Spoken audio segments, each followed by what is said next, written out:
আর এই কারো তারও বেশি, 1 বছর বা কারো কারোর আগের বোর্ডেও ছিলেন, তাহলে অনেক বেশি। তো আমাদের এখানে একজন ভেটারেন্ট আছেন, তিনি আগে মানে আরো অনেকেই আছেন যে একদম জোরে হাততালি ওনার উপস্থিত বুদ্ধির জন্য, যে আজকে যে টপিকগুলো আছে সেইগুলো, এইগুলো চর্চা করা হয়েছে।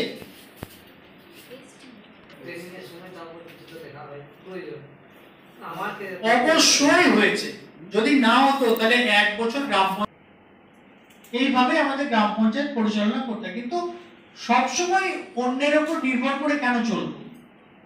সবসময় কি আমরা সেই রকম আমরা কি একটু স্বাধীন প্রধান হতে পারি না? এই 2024 সালে এসে কত পার্সেন্ট উপস্থিতি রাজকুমার দা? কত পার্সেন্ট উপস্থিতি মিটিং এ কোরাম? কত পার্সেন্ট উপস্থিতিতে কোরাম হবে? উপস্থিতির হার মনে হয় আমার জন্যই বেশি কম, মানে উপস্থিতির হার কম হয়ে যাওয়ার কারণ হচ্ছে আমি 50%। তাহলে যখন সবার রেজুলেশনে সই করছেন, অবশ্যই এরপর থেকে কেস হলে গ্রাম পঞ্চায়েতের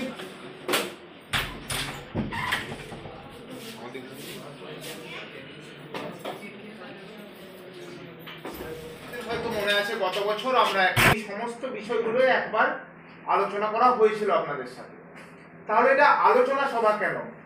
কারণ এখানে এই ধরনের অভিজ্ঞতা, এই দুটো মিলেমিশেই কাজ আপনারা করে থাকেন।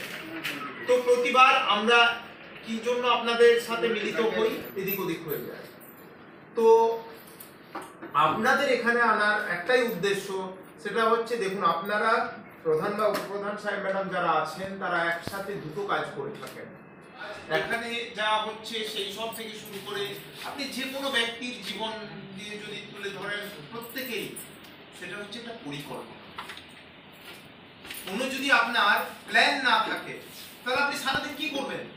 আপনাকে সারাদিন একটা জায়গায় ছেড়ে দেওয়া হলো যে আপনি এ করুন, সেখানেও দেখবেন আপনি প্ল্যান নিয়ে আপনার মাথায় সেই প্ল্যান নিয়ে এখানে এসেছেন। তাদের সবার প্ল্যানগুলো আপনি পরিকল্পনায় কাজে লাগাবেন। গ্রাম পঞ্চায়েতের এত সদস্য তো রয়েছেন, সেক্ষেত্রেও বলে রাখি আপনাদেরকে দুটো বিষয় নিয়ে ট্রেনিং দেওয়া বলতে জাস্ট একটু আলোচনা, কিছু তথ্য আপনাদের সঙ্গে শেয়ার করা। আপনারা ইতিমধ্যে 1 বছর প্রায় অতিবাহিত করেছেন, আপনারা জেনে গেছেন পঞ্চায়েত সিএমআই খুব সহজে আমরা বলি ইংরেজিতে, এটার বাংলায় হচ্ছে জন উদ্যোগী জনস্বাস্থ্য।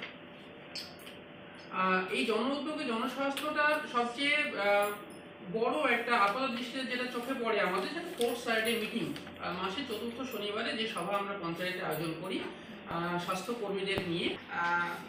জনসংখ্যাগুলি মিলিয়ে আমাদের পশ্চিমবঙ্গ রাজ্য সরকারের তরফে পঞ্চায়েত ও গ্রাম উন্নয়ন বিভাগ একেবারে গ্রামীণ মানুষের জীবনযাত্রা উন্নয়নের একটা পরিকল্পনা করেছে, যেখানে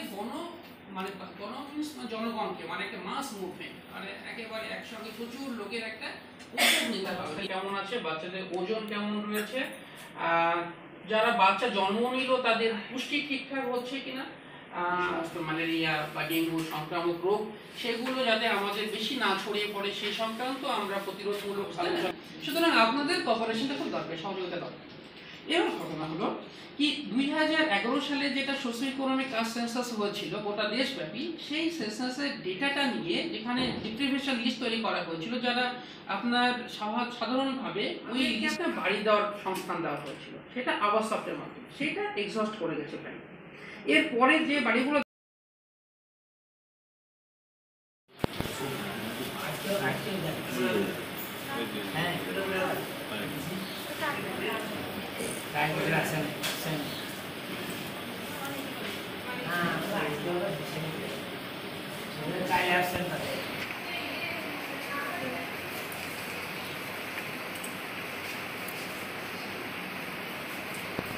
নিজেই সম্মানে পড়বেন, গ্রাম পঞ্চায়েত টাকাটাকে বলতে পারছেন, প্রধান হয়েছে, সারা জীবন বকলমি থাকবেন, বলতে পারবেন না। তাহলে গ্রাম পঞ্চায়েত শুনতে কথা খারাপ লাগছে, কিন্তু এটা হয়তো কিন্তু বাস্তব। গ্রাম পঞ্চায়েত কি টাকাটুকু বলতে পারছে না। আমি ওয়েবসাইটে ঢোকার আগে 3 ধরনের মানুষ আছে। একটা মানুষ জানে না, খুব সহজ বোঝানো, আর একটা মানুষ জানে, খুব সহজ বোঝানো, ঢুকতে পারে কাল বাদে পরশু। রাজ্য কেন্দ্র রাজনীতি নিয়ে যা চলে চলুক, যা হবে হোক, কাল বাদ এটা আমার সাবজেক্ট নয়, তবু একটু জাস্ট আপনারাও থাকেন। সেটা হচ্ছে যে আমার টোটাল যে জব কার্ড অনেক আছে, টোটাল যে আমার একটা অ্যাক্টিভ জব কার্ড আছে 9 নম্বর ফর্ম থেকে দেখেন আপনারা, 9 নম্বর রেজিস্টার, 3 নম্বর রেজিস্টার থেকে এটা জেনারেলি হয়। হ্যাঁ, এবার ওইখান থেকে যতগুলো অ্যাক্টিভ জব কার্ড কাকে বলছে না, অ্যাক্টিভ জব কার্ড সেগুলোকে বলছে যারা কাজ করে, যেসব জব কার্ডে কাজ করে তাদেরকে বলে অ্যাক্টিভ জব কার্ড। আর কিছু জব কার্ড আছে যারা কাজ করে না, সেই জব কার্ডটাকে 5% 10% হবে, সেই তত পার্সেন্টের আন্দাজে ধরে আমি সেখানে বাড়িয়ে দিলাম, নিয়ে বাড়ি দিয়ে আমার যে টাকা রেট, এবার যখন আমি জনগণের সামনে যখন থাকবে তখন ওকে 18 করে ডাকবো না শ্রমিক বলে ডাকবো? ওইটা একটু ওটা নিয়ে নিলাম আর কনসেপ্টটা নিয়ে নিলাম, আমি বলে দিই সেশনগুলো আমরা বলি, সেশনগুলো যেগুলো আছে সেগুলো অথেন্টিকেশন হয়েছিল পোর্টালে, এরপরে হচ্ছে একটা 2% করে টাকা দিচ্ছে, তারপরে আমি কেমন ট্রেনিং আমার দিচ্ছে পোর্টালে, ওজনের আমি কম্পিটিশন দেখাতে পারছি, সেটার উপর ভিত্তি করে আমি বাকি টাকা পাচ্ছি। 50% করে টাকা দেওয়া হচ্ছে টোটাল মানে অ্যালটেড জেলার।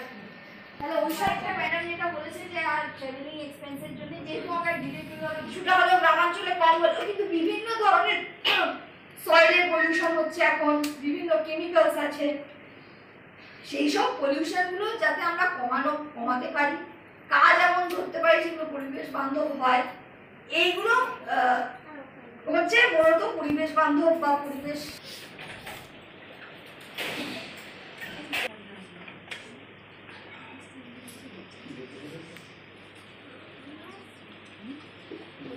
শুরু হয়ে যাবে। যদি আমার স্পেশাল গ্রাম সভা কখন হয়, স্পেশাল গ্রাম সভাটা জিপিডি প্রসেস শুরু হওয়ার আমার নর্মাল দুটো গ্রাম সভা হয়, কোন মাসে হয় সভা মানে পঞ্চায়েত আইনে একটা বলা থাকলেও বিভিন্ন সময় বিভিন্ন গাইডলাইন অনুসারে আমরা কি করতে পারি, আমরা বিশেষ গ্রাম সভা, এতো ওটা হচ্ছে একদম যেটা স্ট্যাটুটারি নিয়ম অনুযায়ী ওই গ্রাম সভা। তাছাড়াও বিভিন্ন সময় বিভিন্ন কোনো বিষয় থাকলে আমরা স্পেশাল শেয়ার করছি পঞ্চায়েত। এটার উপর কিন্তু আমাদের পঞ্চায়েত অ্যাওয়ার্ড যেটা এবছর হবে ম্যাক্সিমাম এটার তথ্য নেবে, আর কিছু আপনারা আমরা বলেছিলাম ওই ওএসআর এর তথ্যটা শুধু পুট করতে, সব জিবি পুট করেছে, বিএলইরা বা সহায়করা পুট করে এটা করবে। এটা পুট করতে গিয়ে আমাদের কয়েকটা এটা আটকে যাচ্ছে এরকম ব্যাপার আর কি, আমাদেরকে একটু ডেটা দিতে হয়, একটু জল মিশিয়ে ঠিকই আছে, কিন্তু সব ডিপার্টমেন্টের গুলো সেভাবে নিয়ে না করলেও ইএনআরটি গুলো সব করেছে, যেহেতু ওটা কিছুটা হলো আমাদের ভিএইচএসএনসি চেয়ারম্যান কে থাকে, প্রধান থাকে কি ভিএইচএসএনসি তো প্রত্যেকটা সংসদে থাকে না, সংসদের যে ইয়ে থাকে সেটা কয়টা